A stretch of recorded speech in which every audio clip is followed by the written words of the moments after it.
भारत की 8 मशहूर खेती जो असल में भारत की नहीं है, जानकर आप हैरान रह जाओगे।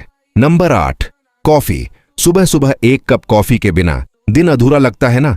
लेकिन कॉफी की शुरुआत भारत में नहीं बल्कि इथियोपिया में हुई थी।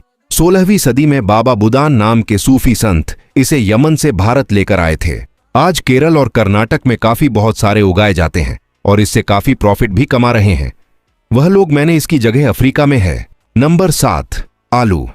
हमारे खाने के सबसे जरूरी सब्जी में से एक है, लेकिन यह भारत का नहीं, यह दक्षिण अफ्रीका का आया हुआ यह सब्जी है।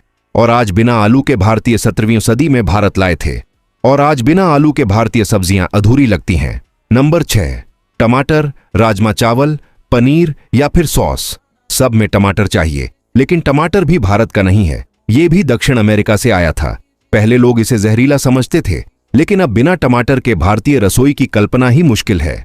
नंबर 5, मिर्च। ये आपको लगेगा कि ये तो भारत का ही होगा, लेकिन यह अभी भारत का नहीं है। इसकी शुरुआत भी मैक्सिको और दक्षिण अफ्रीका से हुई थी। उसे पुर्तगाली व्यापारी भारत लेकर के आए थे। आज भारत में किसान बहुत उगा रहे हैं इसे।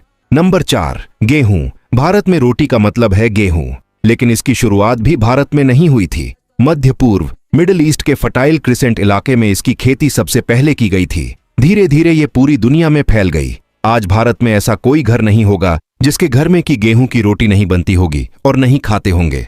नंबर 3, मक्का या भुट्टा। भारत में इसका बहुत नाम है, लेकिन असल में यह भी अमेरिका से आया था। कोलंबस के समय के बाद में यह फसल दुनिया में कई देशों में फैली और अब यह भारत में भी बड़े पैमाने पर उगाई जा रहे हैं। नंबर 2, गन्ना। अब आप सोच रहे होंगे कि यह तो पक्का भारत का ही होगा, लेकिन असल में यह न्यू गिनी से आया हुआ है। वहां से यह दक्षिण पूर्व एशिया और फिर भारत पहुंचा। भारत ने इसे इतना अपनाया कि अब गन्ना हमारी अर्थव्यवस्था का बड़ा हिस्सा बन गया है। नंबर 1, चाय के बिना भारत की सुबह अधूरी होती है, लेकिन इसकी असली शुरुआत चीन से हुआ था। उसके बाद भारत में इसकी खेती हुए और अब यहां असम और दार्जिलिंग की चाय दुनिया भर में फेमस हो गया है। हमारे चैनल को सब्सक्राइब करना ना भूले। धन्यवाद।